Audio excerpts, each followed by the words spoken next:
Good morning, good afternoon, or good evening, everybody. Thank you so much for joining us today. My name is Meg Alexander. I am part of Power to Fly's virtual hosting team, and as always, honored and excited to get to start another Power to Fly Chat and Learn virtual event with each and every one of you. Now, as we go through here, I'm going to go over some real quick housekeeping. This is information that will be especially important if this is your first event with Power to Fly, and if that's the case, then hi, welcome. We're so happy to meet you today. Now, the love is no less real for my frequent flyers in the audience. I adore seeing all of your familiar names and faces in the chat. So thank you all so much for joining us today. Now, as we get going here, I want to let y'all know kind of how you can take advantage of today's event. So the big thing about Power to Fly events is participation. We want to make sure that you all feel that the time that you spend with us is worth it. And we want to encourage you to make the most of this time by participating in the event. You can do that in a couple different ways. You are always welcome to turn your cameras on if you'd like to share. Truly, y'all, there is no need to be Instagram perfect. Okay, just because I got fancy and washed my hair does not mean that you cannot bring your messy buns, your bathrobes. It does not matter. Okay, we want to meet you where you are. Now, if you don't want to be on camera, that's fine. It is not required, but you can always also participate in the chat. So, what you should know about the chat is that is where we're going to encourage y'all to, interact with your fellow attendees, ask questions, all kinds of great stuff. So if you want to, I know my buddy Ria is chiming in the chat here. Please feel free to let us know in that chat where you're joining us from today. I'm coming to you from Toledo, Ohio. This is land that belonged to the Fox, Kickapoo, and Potawatomi tribes in my area. So you're more than welcome to tell us where you're dialing in from, and if you know whose land you're on. Now, we are recording today's event, and what that means for you is you don't have to take notes. You get to sit back, relax, and enjoy the conversation that I'm about to have with Rachel. Now, if you want to review this later, we will be sending out an email link to everybody in about, I think it's like 4 to 5 business days, that'll have a link to where you can rewatch this recording when it goes live on powertofly.com. We are live streaming to YouTube right now. Hi, YouTube. And the video will be posted and available there by the end of day today. So if you do want to refer back to this, if you're worried that you missed a reference or a resource that someone listed, don't worry about it. You can always review the recording later on. Now, as we are going around, and if you want to write in the chat, that is awesome. We love to see it. Oh man, okay, we've got Dallas, Long Beach, California, Santa Barbara, New York City, Parsippany, New Jersey. We've got Ohio. Oh, thank you so much, y'all. Thanks so much for joining us today. Ooh, and Anacostan Land from Washington, D.C. Thank you so much, Karen Nicole. So as we go, if you want to, write in the chat, network with your fellow attendees, that is excellent. I do just want to draw your attention real quick to the code of conduct today. Basically, what it boils down to is just don't be a jerk.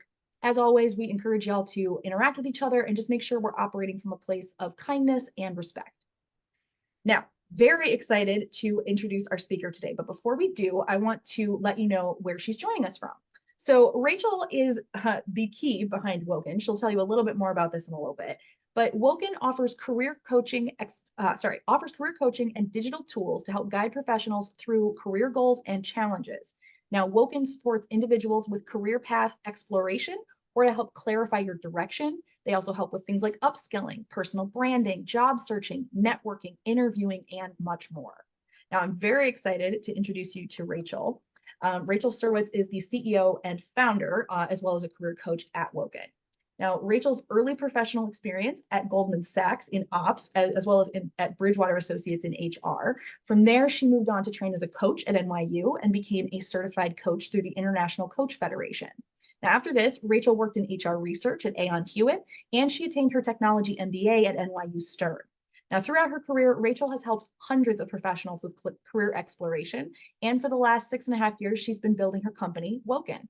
Now, Woken is absolutely amazing. I'm going to be sharing links for all of you to where you can check them out. The website is iamwoken.com. Again, we'll share links for this in the chat as we go. But I'm really excited to introduce you to Rachel today. So Rachel, what else would you like our audience to know about you before we dive into questions? Oh man, well, you've got my life story right there. Yeah, we're gonna dive into kind of my favorite topic. So you'll learn everything you need to know about me. I think that was a good intro for now. And yeah, if you're okay with it, I can dive in and Go then for it. we are definitely going to have lots of time for Q&A, and I do have the chat open. So happy to take some questions a little bit throughout, throughout the slides. And then of course, we've got a jam-packed Q&A session after the slides as well. So buckle up. We've got a lot for you. So just to let y'all know, if you have questions during the presentation, make sure you put them into the chat feature in Zoom. I'll be collecting all the questions that get asked, but ask early, ask often. That is the best way to make sure your question gets addressed today. Amazing. Beautiful. Okie dokie. So I'm just gonna start right in. You already know who I am. This is a little bit of the agenda, although I tweaked it slightly. So I'm gonna just breeze right through this. And we're gonna just start with a tiny bit of context. So the reason we're talking about employee engagement today is because a lot of times when you see employee engagement, a company will report on whether their employees feel engaged at work. And there's some topical solutions that a company can put in place to help employees feel engaged. But my sort of mantra and approach is to figure out as an individual what work engages you and what company culture is a fit for you. And then how do you go find the opportunities that align with what you know about yourself. So as much as the company can help with employee engagement, we also want to take it into our own hands to figure out what we can do for ourselves to get us into the right career path, the right job, so that we can drive our own employee engagement, right? So a majority of professionals don't necessarily feel engaged at work, as you can see the statistics here, and it does impact your well-being at large. When you're engaged at work or not, it does impact you personally and your physical and your mental health and your well-being and your relationships and stress and even financials. So we really want you to feel like you're in an aligned path at work, something that is suitable for you.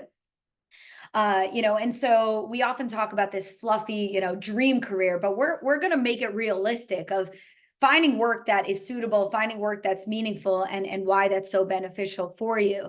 And even the alignment with your personality, right? There's statistics around whether folks are in a job aligned with their personality. So we want you to be in the right spot that just feels like that natural fit and reap all the benefits from being in that spot, right? And so the reason I share this is because it's not just you, it's a broader sort of system, and a lot of people are feeling perhaps the way that you might be feeling. So we want to really figure out, is the role kind of the area for improvement? Is the industry the area for improvement? Or is it the environment? So we're going to dive a lot deeper, but this is just sort of the lay of the land. And I don't know if anybody watches Parks and Rec, but this image here is, from just a story of, figuring out one's own journey. And even if it takes years to do it, eventually, when you come to realize what path is truly the best fit for you, that's kind of the moment being represented here. But great show, highly recommend. So benefits, right?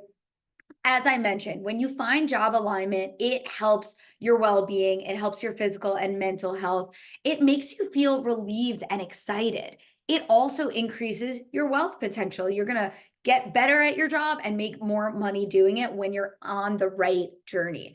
It also makes your job search so much more effective. A lot of people struggle with job search if they're pursuing so many different types of roles or directions without knowing exactly what is the best fit for them or what direction makes sense. It also makes it more organic to just pave your path. If you're on a team that you love, it's going to be so much more clear where to go next and how to build on that. And hopefully retain at your job versus feeling like you need to job hop or go find the next better thing, right? We want you to really be in the right spot so that it's easy to grow and advance. And it's going to make you more productive and more innovative as well, to be in a path that, is suitable for your strengths and just driving the impact, that you can have at work. So tell us quickly in the chat, what makes you want to find that job alignment? There's so many different reasons, but please feel free to share with your peers, share with us in the chat what's resonating and why is it important to you to find that job alignment? What kind of difference would that make for you? And feel free to share if you have thoughts, if you want to. You don't have to, but we are willing to hear in the chat if you do want to share what you're looking for, what you're hoping for, and why job alignment is important to you. But in the meantime, I can, keep going, but please do share great professional work satisfaction. Absolutely, Karen. Yep, I love that. Making an impact, being motivated to do something that aligns with my values, be a better employee, by doing work that I'm passionate about, excelling in what I do. Yes, I love it. We are on the same page. Yes, being excited about work. I love that. Yes. And we spend so many hours there. Yes, yes, yes. This is all amazing, amazing, amazing. So I'm going to try to reframe some common ways that people approach their decisions around their direction, and I'm going to reframe them. So there's sometimes limiting beliefs. I'm going to show you what those are, and then I'm going to sort of flip it on its head to give you a more constructive way forward. So stress is normal when it comes to careers. It means that you're taking it seriously and that you find this goal really important. But we don't want you to just, what happens when we operate out of stress, it's like we're just applying to the next thing, and we're sort of job hopping, or we'll go onto the job boards, and, it may not be you taking your best actions when you're just feeling stressed. So what I like to suggest is, implementing some structure. Take a step back and figure out your goal. Is your goal to improve your branding? Is your goal to upskill? Is your goal to network? Is your goal to land a new job? Or is your goal to clarify your path? Based on whatever your goal is, do you have the right resources, guidance, support, and how are you going to get there? So it's okay to feel, that stress is a signal that you're ready and willing and able to do more. But just remember, there's ways to go about it in a way that can feel strategic, right? Security. We all want to search for a career path that is secure, but we can't ignore what we're also good at and what we're interested in. So the goal of exploration is to research and figure out what job is both secure, but also suitable and fitting and interesting to me. We've got to think about both. I've seen people pick paths just because it's secure, but we just can't ignore. You are a person with strengths, with emotions. You've all listed reasons there in the chat that relate to your emotions. So finding something that's suitable is also really critical in addition to security. A lot of people are not sure of what they're capable of, and that's okay. We're going to learn, but don't rule things out before you're informed, right? So the key is learning, understand, what is that role all about? How do I break into it? Do I really understand how this works? And then I'll make some decisions on what makes sense for me, right? Our past, a lot of times we rely on just only what I've done in the past. Think about your story, right? You might have the building blocks and transferable skills that you want to figure out, where does it relate to, or where can I add value based on my background, right? So making the story make sense to you is going to help it make sense to other people of where you want to go. And it resonates with an interviewer also, so don't feel stuck just based on only what you've ever done. Long term, a lot of people think really down the road in the future. I like to think short term, and then you do want to ask yourself, where could this role lead me? But I really think if you reframe, what would be an amazing, exciting fit for me right now, it's a lot easier to figure things out versus where do I want to be in the future and backtracking. I think that's the common way of doing it. But I think when you really prioritize what is a fit right now, it sort of organically leads to some healthy level of unpredictability of where this could all go in the future. A lot of people tell me I'm open to any job, I'm open to any industry. To me, that's a signal that we need a little more exploration. So, I usually tell people, let's be picky, right? If you can be, there's a balance between being narrow and wide in your job search, right? So narrow means your direction is focused and clear, but wide means you can still go find more of the right opportunities. You're not limiting the number, you're trying to find more volume of the right thing, right? So be careful. I think it's a counterintuitive myth of being open to anything. It makes people feel like they're increasing the volume of opportunities. But if you're pursuing so many directions, it can be confusing and overwhelming. Sometimes we're only picking what we're aware of, and there's so many new jobs and changing jobs out there. So it's okay to say, I'm not sure. I'm learning. I'm learning what AI is all about. I'm learning what new jobs exist. I'm learning how jobs are changing and what's in demand. It's okay to research and explore as part of this journey, right? Because there's so much change going on in our world. So open yourselves up to what you may not be aware of yet. A lot of times we show up to interviews and we sort of just tell them what they want to hear. You want to think about, what interview do I even want to be in, right? Like, what conversation do I want to have, and with whom, and about what? Those conversations are a mirror into the work, right? So you really want to think about, who makes sense for me to talk about, what work, what problems do I want to solve, what conversation do I want to have? And that helps you figure out what jobs to even apply to and go after. And a lot of times we're just focused on applying. I want you to think about exploring. Even if you're in the job search mode, thinking about yourself as like, I'm in this mode of like learning and researching and networking and exploring. It really, first of all, helps take the stress and the pressure off. But when you learn, you really inform your job search. If you're just sitting there applying online all day, no one's meeting you. You got to get your foot in the door. And just gathering more information from people is just going to strengthen your process so much. A lot of times we compare ourselves to others. I always say, try to keep your eyes on your own paper. You are going to be the one living and breathing this job every single day. And so, if someone else can provide you with information or inspiration, great. But if not, unfollow. And, sometimes social media doesn't always serve us. So be very careful of where your time goes, and just ask yourself, what's one next step I can take on my career path to progress myself forward? Fear, again, this is related to stress, and it's normal to be nervous or scared or unsure or hesitant, but always replace that fear with learning. If you have an uncertainty, what is a question you can ask, and what is something you can learn to better inform yourself about that particular concern? The concerns you have might be totally valid. So, how can we really just account for that in a way that's constructive, and using those feelings as a tool and an opportunity? Hopefully this all makes sense. Let me know if there's any questions in the chat. And please tell us, what new mindsets are you going to take forward?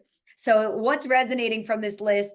What do you want to leverage more of or less of, in your next steps? Do any of these mindsets ring a bell? Are they resonating with you? Is there something you want to take forward that, can help with your approach in your career phase, wherever you're at right now with the goals you're working on, or any of these mindsets, things you want to work on? And please tell us in the chat.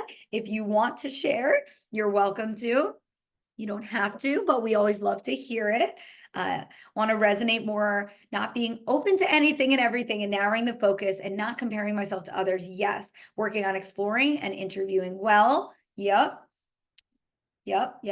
Keep it coming. Love to see it in the chat. Yep. This is great. And hopefully this is all resonating with you. So I am glad to see it, being picky about what I apply for, wanting to do something that helps others, and not just being another number, managing stress, respecting my own boundaries. Yes, this is all great. I love this. I love this so much. Good. Now this is just a quick reminder, right? You've been here, you took your journey up until this point. There's so many different ways you can go in the future. And that's not meant to be an overwhelming thought. It's just meant to show you that you can be in a phase of exploration where you compare and you contrast and you prioritize the different next steps forward before you start applying. That is the goal of exploration, in terms of, understanding the options and really taking time and space to figure out what is the best path for you. And that's okay to just be in that mode for a minute, before you launch into the next journey. Okay. Finding your room, again, another Parks and Rec reference here. But the whole goal is you want to feel like you walk into this room and it just feels like you click with those people, right? If you're in the right role, or if you're in the right company culture, it's going to feel like you're in the right room. And that's how you want to think about it.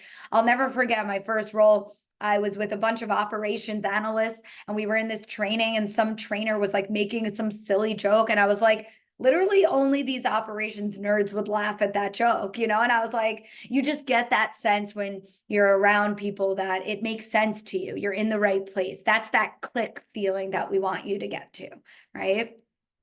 So this is a great, powerful framework that you can use to either reflect on past opportunities or think about future opportunities. So the first is what I call function. The function is the day-to-day, your affinities, the style of the work, your strengths. It's really what are your projects and skills and sort of what is the role and the responsibilities. The second section is what I call content, which is the nature of the work. It really relates to the topic areas or the problem areas that you find important or interesting. For example, if you are doing data analysis, that's the function. Your content, you might be analyzing marketing data or legal data. There could be any number of things that you're analyzing. So that's the difference between the style of the work versus the nature of the content of what we're talking about. And then, of course, the work environment. What does it look and feel like? What are the people like? All that kind of stuff. So the words we typically hear is role, industry, and company culture. So you want to always take these parts of the framework to the root, right? Like, what's the day-to-day that makes sense for me? What is the ultimate industry mission that I want to contribute towards, where I want to have impact, right? And industry is kind of like a problem we're solving, right? And then the culture is the pace and the people at the company. So if you ever need this framework to reflect on past or future experiences, it's a great, simple, and powerful way to kind of make sense of what it is you're looking for. Okay. Which of these do you think you kind of want to work on most? And by the way, you can work on 2 or 3 of them. That's fine. You could work on all 3 of them. But if you had to prioritize one, tell us in the chat, which one of these do you think you really need the biggest change or biggest opportunity for improvement in your next phase of your career? Which one do you want to make the biggest change with? And please share if you're willing. Role, culture, yep. Anyone else want to share with us which one they want to optimize for? Function, role. Role is kind of the biggest thing because it's your day-to-day, but culture is very underrated. And industry is such a nice to have because when you connect with the mission of that company, you're just like, I know why we're all here. And I feel good about what we're doing. So each of them has its place, but sometimes just prioritizing one at a time is a good way to figure out what's the biggest opportunity for improvement. Cool. Awesome. Good work. Okay, so career exploration, to just define that, it is a process that is distinct from and a precursor to the job search. That means you're taking steps to learn and reflect and compare, contrast, and clarify what path you're most confident in moving forward. That is what exploration is all about. So here's the process. Here's what exploration is actually looking like in reality. Step 1 is committing. You're just saying, I'm ready. I need exploration. I need to figure out what I want. For all of you that were optimizing for role or industry, you want to ask yourself, am I in a place where I'm ready to kind of dive in and take the time to figure out what role I really do want? That's step 1, is commitment. Step 2 is reflection. So you're actually going to reflect on each of these 3 buckets and really figure out what you're like, what's natural, what are your affinities, what are your strengths, what is interesting to you, what's suitable to you. And you're really going to do that deep, deep, deep reflection to get to know yourself. From there, you're going to figure out what are some roles and what are some industries that feel like relevant, viable options. You may not know exactly the answer just yet, but you're throwing out, it could be 5 or 10 roles, 5 or 10 industries, and you're just having a starting point. You don't know where it's going to lead you, but you're throwing out some ideas of, what some options could be. From there, we want to do some online research.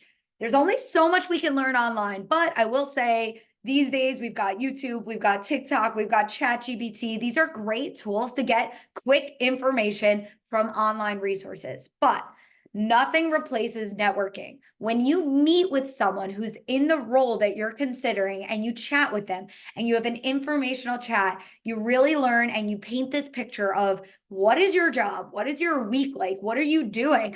And you really understand it deeply. That's what helps you to reflect. That's where you start comparing and contrasting and prioritizing your options. And that's really what gets you to the point of feeling clear about your role, industry, and environment. From there, that's where you can start to decide on upskilling, as well as starting to update all of your branding and your job materials, and of course, job searching. So this is sort of the breakdown of the journey. Now, in terms of timing, right? Exploration can definitely be done before job search. And there's so many benefits of that. It's going to make your job search more efficient and your interview more effective and just increase the odds that you are fulfilled on the job when you get there. So really just ask yourself, do you want to take a pause if you're in job search and just take a week or 2 or 3, focus on exploration and then come back to the search, right? A little bit of exploration goes a very long way. And exploration is something you want to do before every single job transition. On average, right, I've seen people do this in a month or 6 weeks or 8 weeks. It really depends on the person. It depends on your time and how long you want or need, but it doesn't have to take forever. And even if you just take a few days, it can go such a long way if you deeply explore before you revisit your search. So tell us in the chat, do you feel like you want to take that step back, focus on exploration? Or maybe you're pursuing exploration simultaneously to a job search, or maybe neither and it's not relevant to you at all. But tell us if you're falling into that camp A, camp B, camp C. And it's okay not to know for sure yet, but it is something to think about is what's your strategy and what makes the most sense and what would be the best use of your time. Okay, a lot of people are doing it simultaneously and that's totally okay. I would just make sure if you have any options that you're really, really doubling down to figure out what option makes the most sense because job search can be confusing when there's a few different options on the radar, right? Cool. Awesome. All right. So yeah, I always say if you have options still, you want to do more learning or more reflection or both. So that's just the way to think about it. You will get to a place of feeling clear. If you're not there yet, more learning, more reflection, right? These are just some examples, people that I have coached have kind of gone from A to Z in terms of making a 180 switch. And I've helped people with a smaller pivot as well.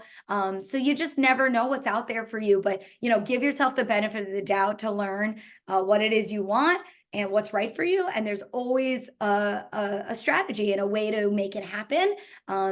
Right? So pivots are possible, right? That should be the name of the talk. Pivots are possible, right?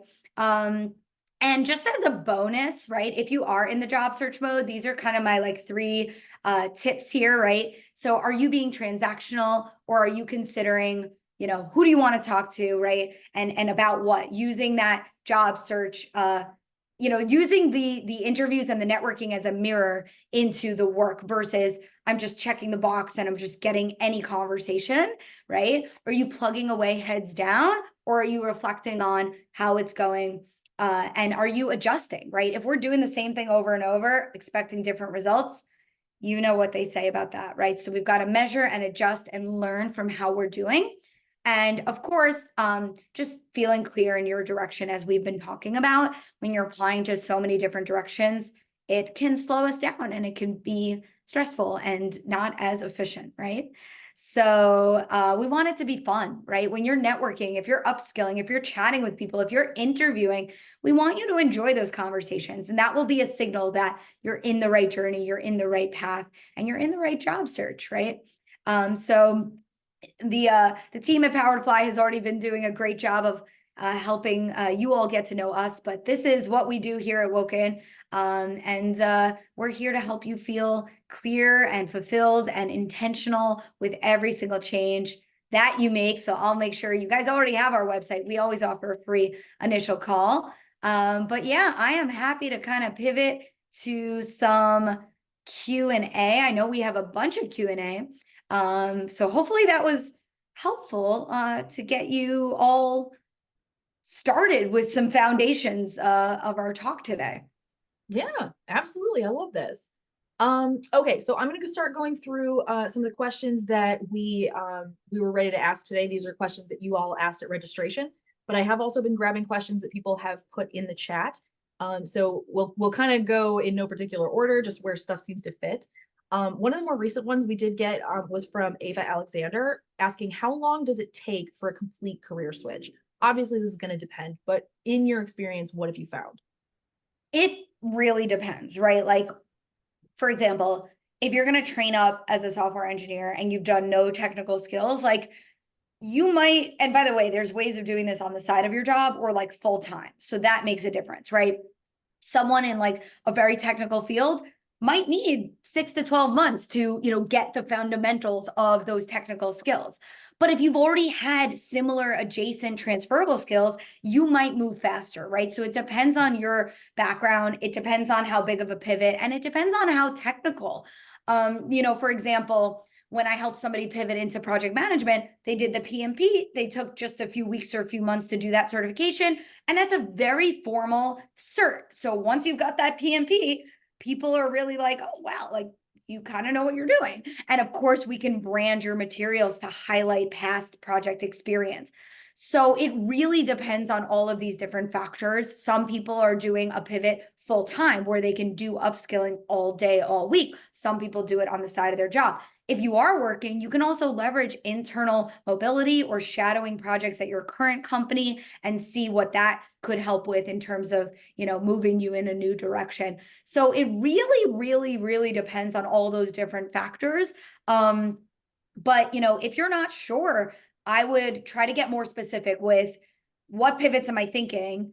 What's my background? And like actually map out a roadmap. And when you network with people, you're going to understand here's what's required. Here's the level of expertise they need for someone to get hired. And what is the timeline, or like, is there a boot camp or is there a program for me to get to that level of skill? And you can map out the road, for yourself to see, is that something I want to do? When you're doing exploration, you are learning like what's the day-to-day of the role, but also what's my journey? And is that a path I want to go down? So that is all part of exploration, is just deciding, even, is this something I want to pursue at all, right? Based on what it requires.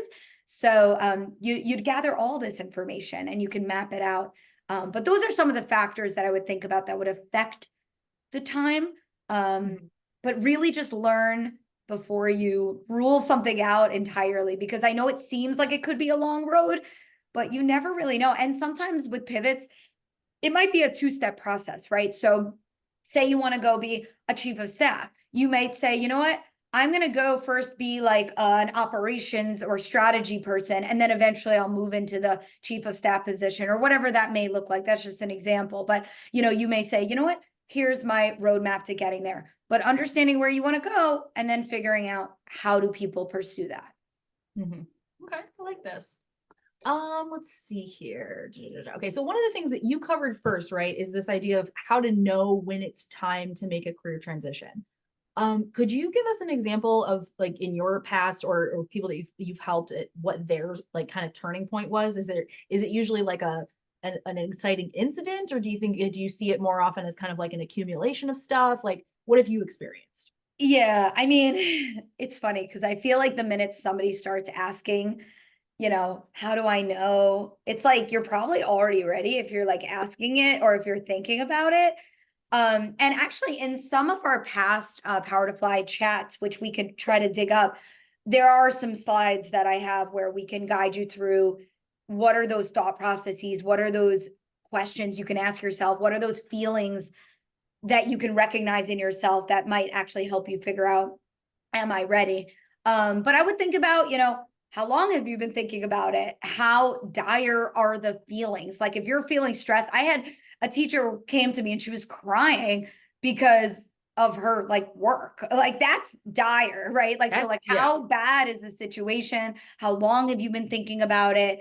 How engaged are you in your current path? And also just diagnosing, like, is it the role, is it the industry, or is it the environment? That's really going to help you figure out exactly what change you want. So rather than feeling like, am I ready? It's more just specifying there's always areas for opportunity. It's just a question of what's the biggest priority for my next career change, right? There's always ways to do something a little better, a little differently with our next job.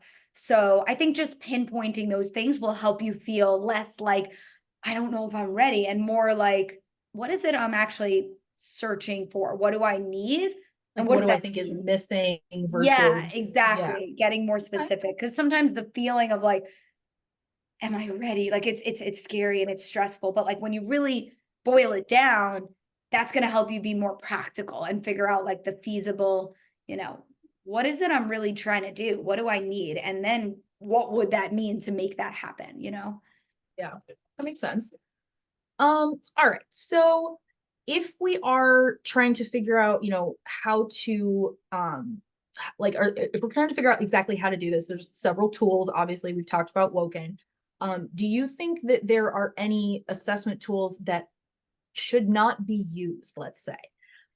Is there any sign of like, hey, this might not be a real great like quiz to take, or is there anything like that that people can watch out for? It's a good question. It really depends. I think, for example, like, say there's some boot camp and it's like, a quiz about like, should you be a data analyst? Like you have to think about who's offering you that quiz and, do Consider the they source, want yeah. you to have some sort of answer, so anything that's like an objective, an industry authority, like I saw somebody mention the ONET, there are career resources that are from trusted sources. So I would say just making sure the source is something that's objective and is not trying to sway you one way or another. But career assessments are often difficult because they spit out an answer and then you're just like, I don't know what to do with that information.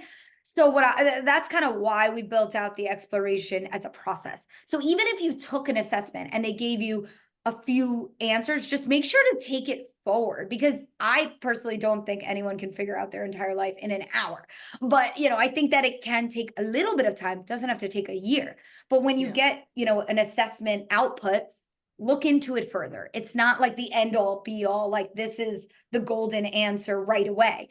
But, use it as food for thought. You might take it and run with it, and it might lead you to something you've never even heard of, but it sent you on the right direction, right? So just make sure to kind of take it into your own hands. I think assessments can be good to facilitate thinking, ideas, but I wouldn't ever just rely on any one assessment as like, everything you're ever going to need for yourself, Yeah, no, that makes a ton of sense.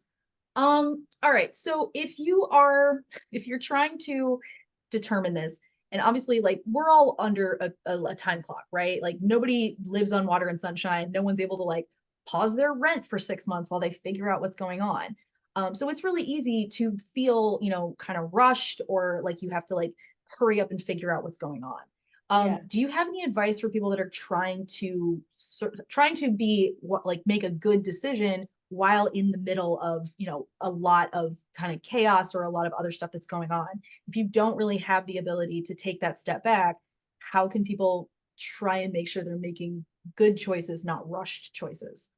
Yeah, I would say always having another pair of eyes and ears, and the right pair of eyes and ears. Like sometimes our loved ones and our friends and family, our partner may or may not be the right source of help. So sometimes an objective party, it could be a career coach, it could be a mentor, it could be a peer, it could be a therapist, it could be really anyone that you think can help you find what's right for you. Because, sometimes friends and family might not be your best career coach, or they may be.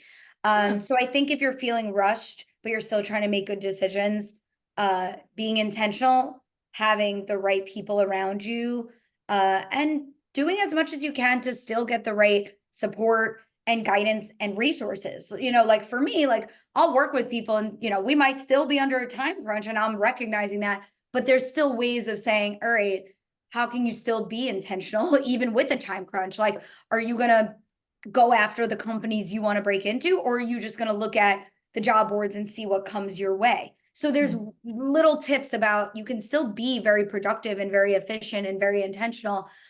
If you're interviewing, like I've had people say no to offers, and that might be the best thing that they've ever done. So it's not easy to make all these decisions, but if you're not sure whether you're settling or if you should say yes to something, think out loud with someone that is a trustworthy person, because you have to look at everything, especially if you're saying yes to an offer. You're looking at so many factors to figure out if that's the right decision. So that's just my quick thoughts on how to kind of still be efficient and yet intentional. Mhm. But truly, sometimes I think your gut, like your approach that you think makes sense when you're like, I want to rush, is probably to apply to a ton of roles. Sometimes taking a step back and being strategic, like I think some people look, for us with exploration, it feels like you're delaying everything. I see it like the best upfront strategic investment that makes the rest of the process more efficient, more effective. So you Mhm. just want to think differently. Sometimes when your instinct is to rush, if you're just applying online, you have to ask yourself, is that working? I've met with people where they're getting interviews, but then they're not excited enough to even say yes to those offers. And so I'm like, is that approach serving you? Like you don't need to waste your own time, So, Yeah. so, there's efficient, but there's strategic, right? Yeah, I appreciate that. I think that's a really good clarification there. All right. There are a lot of people who are, coming to conversations like this because either they're looking to transition or they're coming back from a break, some sort of career break for whatever reason it might have been. Um, for people in those situations, how can you try and assess transferable skills if you kind of have a wealth of things to draw on, right? Because I feel like this is where people start to kind of get lost, is because there's too many options. Yeah. What would you tell somebody who's trying to figure out and assess their own transferable skills Yeah. if they're pulling on either or, like a vast amount of professional knowledge, or if they're pulling on multiple experiences, both those had while in the professional world and those while taking a career break. Yeah. So transferable skills, this is always the fun and interesting one because the nature of it is, how do I make my experience seem relevant to wherever it is I want to go? So you have to be able to literally transfer, here's what I did and here's how it's applicable or relevant. Now, part of that is actually predicated on, if I understand where I want to go, and I understand what they look for, and I understand what they require, and I understand the skills and the job postings and the job requirements, it's going to then help me frame my resume and my background and my story. And, say you show up in an interview, what stories you tell or what language you use in a resume to explain. There's different ways to say the same thing. That's basically what transferable skills are all about. So, something you could try to do is sort of like a skill gap analysis. So, you might take a job posting and look at maybe there's 8 or 10 bullets of the requirements, and you could just like analyze like each one, 1 to 10, what's your level of capability, or have I done that thing in a different way before or a different setting before, right? So like start wrestling with that information, like take it into a spreadsheet. I literally did this with a client recently. We took the job posting and just started literally analyzing it, really deeply, because sometimes we read these things and we're like, are we really truly understanding what it's saying? So a skill gap analysis could be one way to do it. But yeah, I think when you know where you want to go, it really helps you frame your background in the right way. I remember for that teacher, instead of saying that, we graded papers, you say, I measured individuals' performance and progress, by running Excel spreadsheets and benchmarking. Literally all of that is true about Yeah. teachers, right? So This it's is where you pull out the thesaurus, right? This is where you start looking into, like, I always like to go with like the core, what's the verb, right? What's the big thing, the core of the sentence? How like kind of dumbed down can you get to just, distill it to that, and then kind of look at it like sort of like those magic eye photo kind of things, you would like just sort of like glaze your eyes over and stand back and all of a sudden everything would come together. Like it, for me, it's like if I can simplify the ask, then I can make those connections and be like, oh yeah, I can spin that. Okay, yeah. I didn't grade papers. I created the rubric against which we were going to manage everyone. I assessed what their baseline skill set needed to be. I placed that on a timeline as far as their, the I don't know, state testing that was going to be run. Like there's ways to do this, right? That aren't, it's not gilding the lily. You're not making up things you didn't do. You are explaining how this makes you able to do that. Yeah, exactly. Yeah. Yeah. And, ChatGPT, I was seeing this in the chat.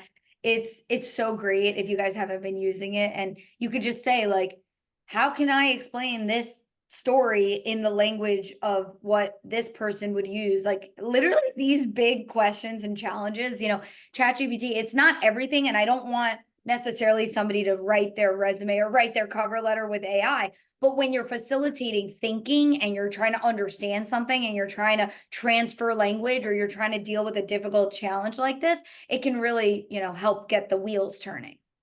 Yeah, absolutely. All right. We have a really good question from the chat.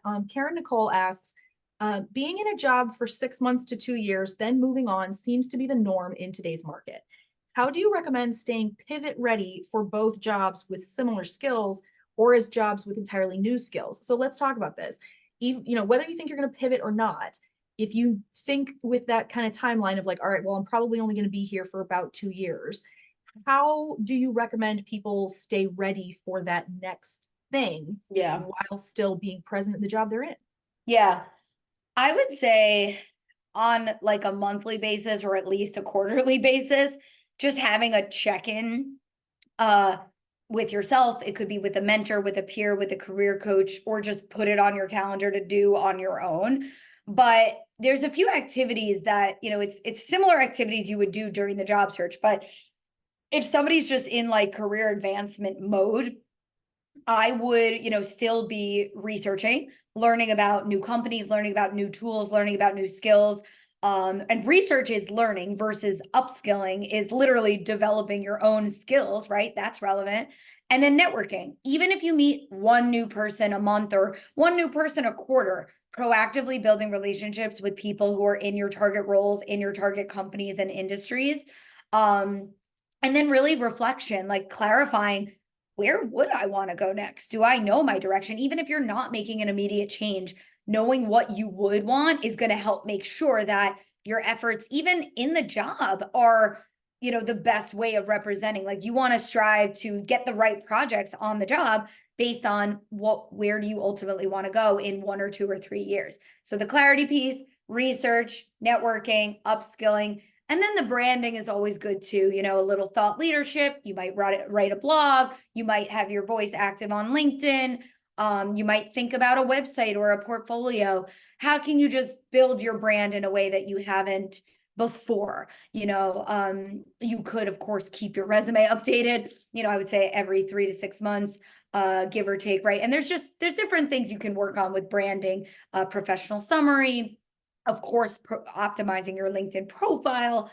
So it's kind of a combination, but I would say in the course of a month or a quarter, just set small goals. You don't have to do all of those things at once, but it's thinking ahead about, all the different elements and just thinking about yourself as a professional, growing and advancing proactively, meeting people proactively, developing skills proactively, where you don't tie your performance just to what is my manager expecting of me. It's like, who am I as a professional in this world, right? I can go meet people at other companies. I'm not just like within the bubble of where I work today, right? So Yeah. you're just thinking about yourself more broadly versus like associated just with the company. Okay. I like this a lot. All right. So let's talk a little bit more about pivoting. If you are thinking about making a pivot into an entirely new industry, how should people go about, meeting people in that field, getting in touch with recruiters within that industry? If you have no experience in this, I'm going from circus training to tire design. What on earth am I going to do? Like, what would you tell somebody to do if they are trying to make those connections that they currently do not have for an industry that let's assume they know they want to go into that industry? Right. So networking, right? I would say first we need to brainstorm, right? Like who's in your network's network. I think a lot of us assume that we know who our people know, like friends, family, a neighbor, a cousin, an acquaintance, a doctor. I had a chiropractor introduce me once to one of her clients and I ended up interviewing there. So, your network's network, be unassuming, ask for introductions. And then alumni networks are great, right? If you attended an undergrad or any program you've ever been a part of, any group you've ever been a part of, any community you've ever been a part of, finding their alumni network, if they have access that you can sort of look through, that's a great thing. You want to think about, who do I have something in common with? So you can think formally about like groups and alumni, or you could just think about like socially, like I was on a softball league and I was in a wine club and I was in a book club and I went to the gym with this person. Like, be really open-minded, because any human you've ever come in contact with is pretty much fair game. And then, of course, you want to build new connections. So go get yourself into that industry. Like, where are people joining events? Where are people showing up? Where are the groups and communities that relate to that industry? So you're building new relationships. And of course, there is cold connections. And then LinkedIn is also great for mutual connections. Like I know this person and they know that person. So you can actually see that on LinkedIn too. And so you just want to get scrappy. You want to research and, of course, building new, but also tapping into kind of what you know today, and who you know and who they know, and just being open-minded with networking, right? I think a lot of people are like, I don't know anyone, and that's it. Versus like, all right, let's get a little scrappy here, right? Like, who can I know? Where can I solicit some introductions that, you never know where it's going to come from. That's the thing. It's a little Yeah. random and it feels indirect and it feels roundabout, because you like ask people even though you don't know whether they can help you. Yeah. So you have to kind of try. You have to put yourself out there. Hmm. Well, plus it's also like you said, knowing where you want to go makes it a lot easier to try and figure out the path to get there or who you might want to connect with.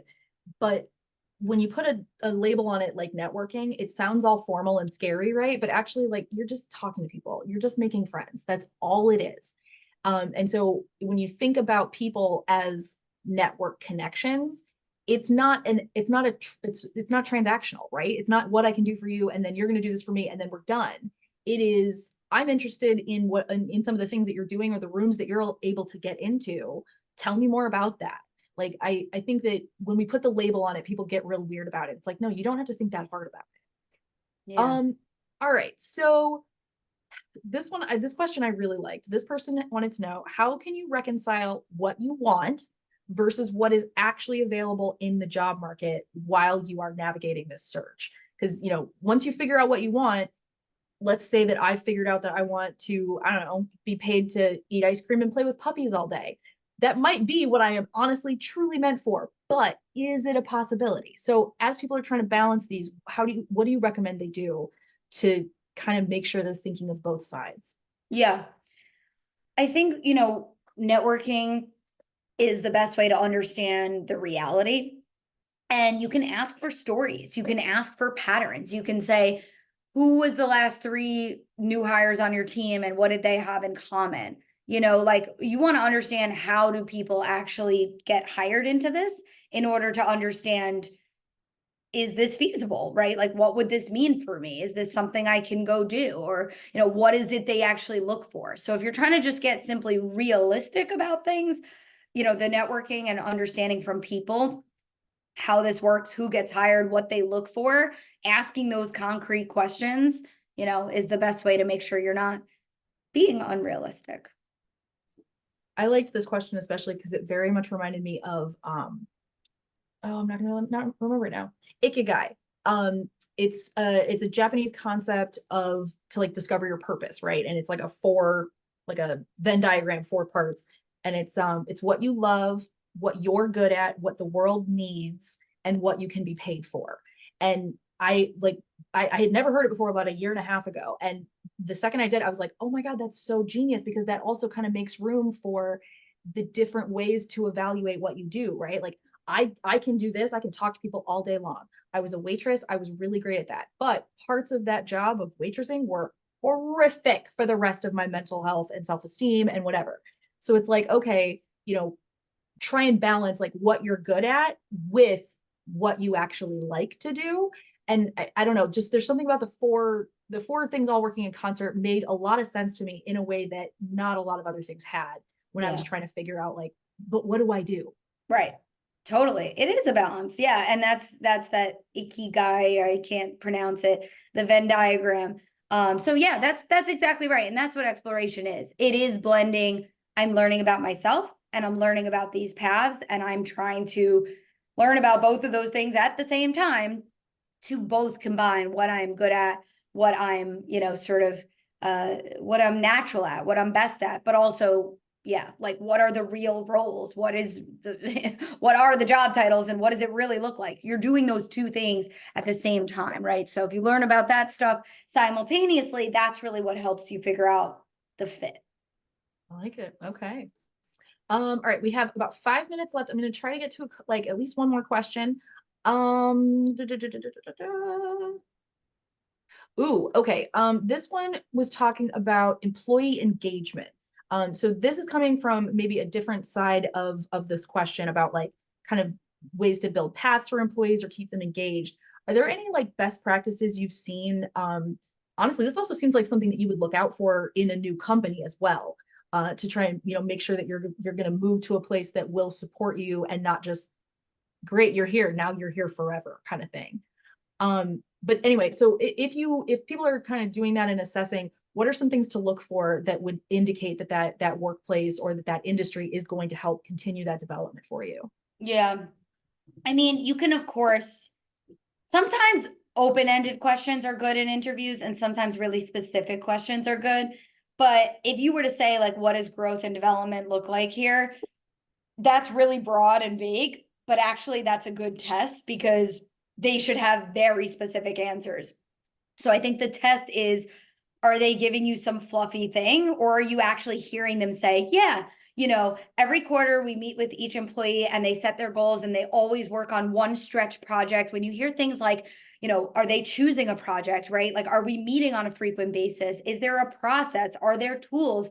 Is there something prominent that literally happens throughout the year to focus on the end goal of this person? Or you could even ask about, you want to be careful in an interview to sort of ask about this, but something to be said about, internal mobility, or like, have people gone on, from this team to pursue other projects or other teams at the company. And I think when you ask it about like people who have been on this team and where have they gone in the past, it shows like, internal mobility either can be made to be really difficult or not. And I think a company that's very naturally supporting the fact that you want to go get involved with other things across the company is a great sign that they support you and your interests, right? And help you get where you want to go. So that's another good, little mini measure. There's probably others that I would have to kind of think of, but you want to just balance like open-ended questions to see if they can give you really specific answers, or sometimes very specific questions that you want to assess. Do they have this? Do they do this? Or how has this been done before? But just taking the time to ask all of that in the first place is, a good step forward. And then I think it's really just assessing what you're hearing. Like sometimes you have to really hear what you're not hearing sometimes, and like, are they Yeah, just trying listen to for beat what they're around not it? saying. Yeah, like, do they actually not do anything, in which case they're giving me a fluffy answer. Well, yeah, and it kind of goes to what we talk about a lot is that like interviewing is a two-way street, right? You are trying to make sure that they're a good fit for you just as much as they are as well. And you have to ask the questions that matter to you, but you have to listen to the answers and how they give those answers.